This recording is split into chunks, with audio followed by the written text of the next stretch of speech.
Wesh l'équipe. Alors aujourd'hui on se retrouve pour une nouvelle vidéo les mecs et pour une vidéo débrief. Pour une vidéo débrief de ce match entre le Paris Saint-Germain et le Stade Brestois qui s'est terminé sur le score de 3 buts à 0 pour le Paris Saint-Germain avec un doublé d'Achraf Hakimi et un but de Désiré Doué. Désiré Doué qui rentre, qui marque. Bon, on va parler des joueurs dans un second temps, mais en tout cas bravo à Brest. Je tiens à dire déjà bravo à Brest pour ce match parce que il y a des équipes qui mettent le but en Ligue 1 et Brest ne l'a pas vraiment fait. Brest ne l'a pas vraiment fait. Ils ont très bien joué les 20-25 premières minutes. 20 grosses premières minutes quand même de la part de Brest. Et puis ils ont réussi à nous mettre... bon, je peux pas dire qu'ils dominaient largement, mais ils jouaient vraiment bien les 20 premières minutes. On n'arrivait pas à... Rien qu'à voir le ballon dans leur surface, on n'y arrivait pas. On avait fait toujours zéro tir à la 22e, 23e minute. On avait toujours zéro tir, zéro corner. Eux, ils avaient deux corners, deux tirs. Bref, on a eu du mal au début. Et puis après vient l'inspiration. Que dis-je, la magie qui vient et qui sort des pieds de Vitinha. Vitinha qui nous fait une passe. Sa passe décisive à Vitinha aujourd'hui est magnifique. Magnifique la passe. Il passe, il lobe toute la défense. Après, Hakimi qui fait un très très bon appel, n'a juste à terminer, à assurer, plat du pied. Et Hakimi qui termine, ça fait 1-0, petit filet opposé. C'est parfait. C'est parfait, l'action est parfaite entre les deux. Et puis Vitinha, les gars, c'est pas le match de sa vie qu'il nous fait. Il nous fait pas le match. Il ne fait pas un aussi bon match que mardi en Ligue des Champions, mais on n'en avait pas tellement besoin. On n'avait pas besoin que Vitinha sorte le même match que mardi. Vitinha a sorti un grand match, un bon match. L'équipe dans sa globalité a sorti un bon match. Maintenant, je vais parler de Gvara, qui est le deuxième passeur. Ce qu'il fait sur l'action, c'est complètement dingue. Ce qu'il fait sur l'action, les gars, c'est complètement dingue. Gvara qui arrive à mettre petit pont, qui arrive à dribbler son adversaire sur la ligne des 6 mètres. Là, c'est fort. L'action individuelle de Gvara est très forte. Ensuite, bon, il fait un petit 1-2 avec Hakimi. Hakimi qui lui met, Gvara qui lui remet, et après, bon, il termine. Hakimi doublé. Hakimi, très gros match ce soir. Lui aussi, comme Vitinha, pas non plus le match de sa vie, pas le match de sa carrière, mais très gros match. Et puis qui a su finir quand on en avait besoin. Qui a su finir quand on en avait besoin. Celui qui s'est bien repris, bon, il y a eu quelques petites erreurs quand même, mais qui s'est bien repris par rapport à mardi, c'est Zabarni. Zabarni qui fait pas un mauvais match ce soir, qui joue la globalité du match en plus parce que Enrique a préféré sortir et faire reposer tout simplement William Pacho à l'entrée de Marquis. Mais Zabarni s'est bien repris. Zabarni a fait un bon match lui aussi dans sa globalité. En réalité, l'ensemble du groupe, hein, l'ensemble de l'équipe, l'ensemble du groupe a fait un beau match au niveau des entrants. Dembélé, on va parler de Dembélé, les gars. Après, on parlera de Désiré Doué et après de Njantou, Marquinhos, etc. Mais Dembélé, les gars, je l'ai trouvé un peu en dessous. Un peu en dedans, Dembélé.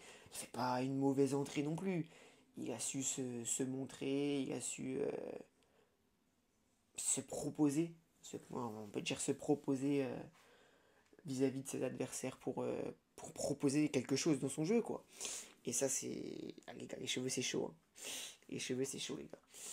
Euh, Bref, du coup, je disais Dembélé. Dembélé, ouais, qui a su se proposer, etc. Mais qui a beaucoup tenté. Qui a beaucoup tenté sans réussite. Alors, il tente, c'est bien. Mais il y a des fois, il tentait et il y avait mieux à faire. Il y a des fois, il tentait et il y avait vraiment mieux à faire pour le coup. Donc, c'est dommage. C'est dommage. Dembélé aussi qui revient de blessure, hein, faut pas l'oublier. Donc, on va pas être trop dur avec lui. Il fait pas une mauvaise entrée encore, hein, je le redis. Mais bon, il y a des choix qu'il a fait qui n'étaient pas les bons choix. Mais bon, on avait encore une fois pas besoin d'un très très très très grand Dembélé aujourd'hui. Quand il rentre, il y a déjà 2-0. En fin de match, Désiré Doué qui vient mettre le troisième. Désiré Doué, son appel est parfait d'ailleurs. Sur son but, son appel est parfait. L'appel de Désiré Doué est tout simplement parfait sur son but. Désiré Doué lui aussi qui a beaucoup tenté un centre-tir aussi. Le centre-tir que j'ai bien aimé. J'ai bien aimé. Bon, c'était un centre, hein. C'était pas un tir, ça s'est fini en tir, mais c'était un centre, soyons honnêtes. Euh, j'ai bien aimé l'idée, le centre était plutôt bien réalisé, ça s'est fini en tir parce que Ramos ne touche pas la balle. Ramos, encore, les gars, c'est compliqué pour moi. Pour moi, les gars, Ramos, c'est compliqué encore aujourd'hui. Il a pas joué beaucoup, mais le peu de temps qu'il a joué, c'est compliqué. C'est compliqué, les gars. Mais en tout cas, ouais, Doué, très bon appel sur son. Très bon appel et très bonne finition sur son but. Rien à dire de plus. Lui aussi, il a tenté, un petit peu moins que Dembouz, mais il a tenté aussi. Il y a des fois où c'était bien de tenter, il y a des fois où c'était un petit peu moins bien. Mais pareil, pareil que Dembouz, hein, il fait une bonne entrée dans la globalité et puis il est récompensé par son but en toute fin de rencontre et son match, enfin son entrée est récompensée par son but. Maintenant, les gars, Marquis, je suis content. Marquis, je suis content. Bon, il n'a pas eu grand chose à faire non plus. Mais Marquis, je suis content de le voir. Je suis content de revoir Marquis, les gars. Parce que ça fait plaisir tout simplement de revoir son capitaine. Zabarni, on sait que ça a été compliqué les derniers matchs. Et puis Beraldo aussi.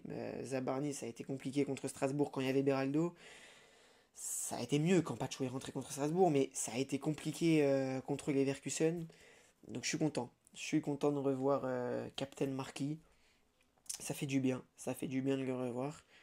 Et puis après, au niveau des entrées, bon, j'ai déjà parlé de Ramos. C'est. Ah, ok, bon, les gars, excusez-moi, la daronne est rentrée. La daronne est rentrée, donc j'ai dû couper l'enregistrement et je reprends maintenant.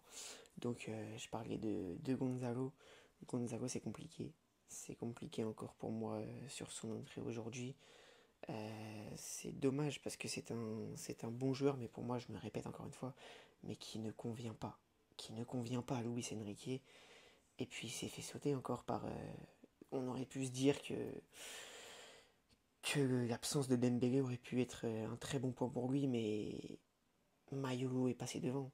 Mayolo est passé devant dans la hiérarchie. Mayolo qui fait encore un bon match aujourd'hui. Mayolo que j'ai bien aimé aujourd'hui, tout comme Warren. Warren Zaïre qui continue sur sa lancée.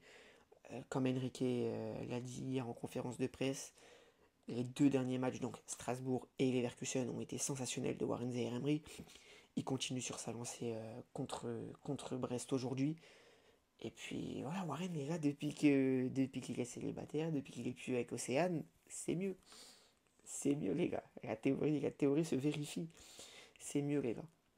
Donc voilà, Warren, bon match. Njantou, que j'ai trouvé, qui a pas joué beaucoup non plus, donc on peut pas trop juger, mais que j'ai trouvé avec pas mal de déchets quand même aujourd'hui, plus que d'habitude, plus que les autres matchs où il a pu rentrer.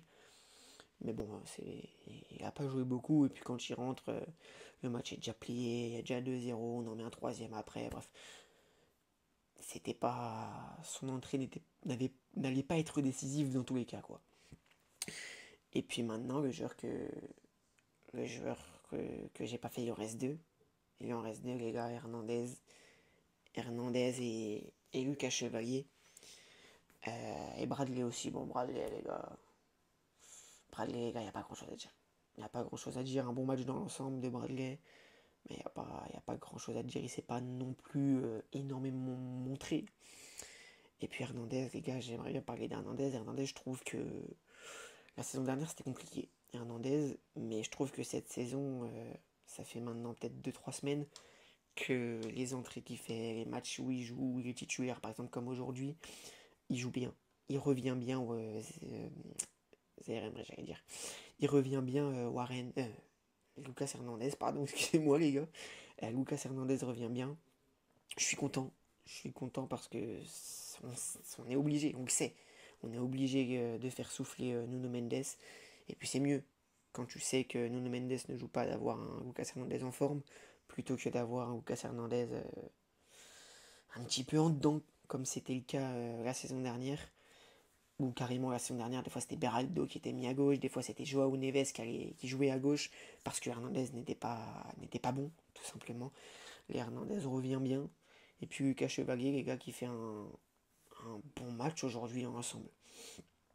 Lucas Chevalier qui a su rester solide déjà dans les premières minutes, dans les 20 premières minutes, parce que les 20 grosses premières minutes du stade brestois. Donc Lucas Chevalier qui est pas mauvais. Lucas Chevalier qui fait pas un mauvais match aujourd'hui. Ensuite, le penalty, les gars, on va parler du penalty. On va parler du sujet qui fâche avec la main de Kanginli. Pour moi, les gars, je vais être honnête avec vous. Pendant un moment, il faut dire que les commentateurs BeIN Sport, c'est une catastrophe. Hein. C'est une catastrophe. Pendant un moment, ça te parlait de penalty et carton rouge. Parce que peut-être que Kanginli aurait fait exprès de mettre la main. De mettre la main, il aurait fait exprès.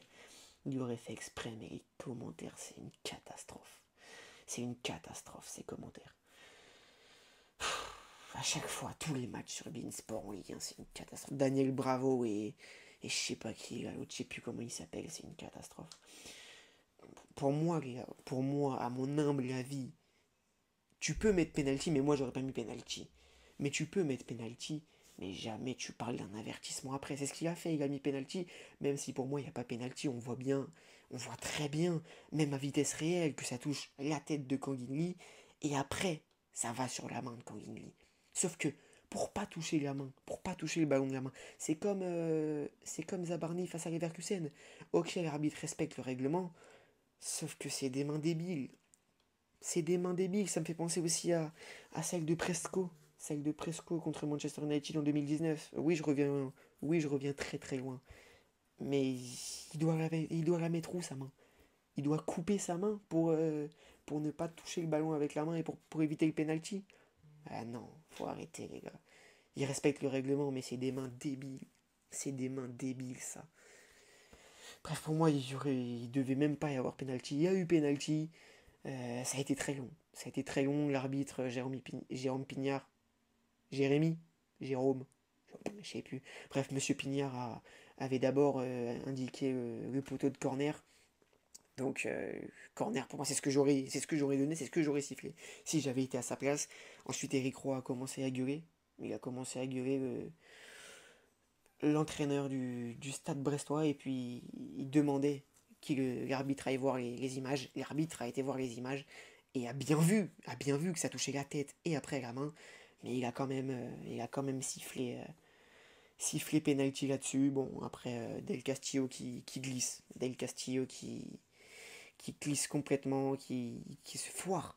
Il faut dire les termes, qui se foire complètement face à Lucas Chevalier, qui était d'ailleurs parti du bon côté. Après, Vitinha est venu consoler Romain Del Castillo. Mais voilà, dans l'ensemble, c'est une bonne rencontre, une belle rencontre du Paris Saint-Germain, de Luis Enrique et ses hommes, de Captain Hakimi de la soirée. Ensuite, Marquis, mais le Captain Hakimi et ses coéquipiers. Donc voilà, on reprend provisoirement la première place de ce, de ce championnat en attendant le match de l'OM ce soir face à Lens. On espère qu'ils perdent les gars, on croise les doigts. On croise les doigts, ça va être compliqué pour eux, mais soyons honnêtes, je vais être objectif, ils ont les capacités pour battre Lens ce soir, mais ça va être compliqué. Ça ne va pas être une mince affaire pour de Roberto De Zerbi et ses hommes. Et puis voilà, nous on a fait le taf. Nous on a fait le taf, on a fait le boulot. Et puis, prochain match, les gars, prochain rendez-vous mercredi soir contre Lorient. Alors, les gars, ça, je vous dis, je suis censé rentrer de vacances mercredi. Donc, je ne sais pas, en fait, je sais même pas à quelle heure je vais rentrer. Donc, parce que je pars lundi et je reviens mercredi. Donc, je sais pas, je peux pas encore vous dire s'il y aura un débrief ou pas. Peut-être que oui, peut-être que non, j'espère que oui. Mais je ne sais même pas à quelle heure je rentre en fait, mercredi. Donc, euh, donc voilà, j'espère qu'il y aura un débrief. C'est possible, je pense que oui, mais bon, on ne sait pas, on ne sait jamais. Mais en tout cas, c'est la fin de ce débrief entre le Stade Brestois et le Paris Saint-Germain qui s'est imposé sur le score de 3 buts à 0 au Stade Francis Leblé. J'espère que vous avez kiffé, les gars. Si c'est le cas, je compte sur vous à mettre le petit pouce bleu, le petit like, commentaire, les gars. À chaque fois, je fais ça, mais c'est en inversé. Du coup, Mettez le petit pouce bleu les gars, le petit commentaire, le partage. Et puis l'abonnement les gars, si c'est pas déjà fait. L'abonnement si c'est pas déjà fait les gars, c'est important, je compte sur vous. Je compte sur vous les frérots, abonnez-vous, on est sur la dernière ligne droite pour les 100 000 abonnés. Ouais, j'ai passé les 99 300 là, abonnés dans le match, enfin, pendant le match. Donc voilà, merci à tous déjà pour ce palier. Et puis, moi je vous dis à toutes et à tous à très très vite pour de prochaines vidéos, de prochains shorts. Je peux plus dire de prochains lives les gars, parce que oui, c'est fini les lives sur cette chaîne. Donc voilà, à très vite pour de prochaines vidéos de prochains shorts. Ciao les frérots, ciao les boss, ciao ciao, peace, ciao les refs.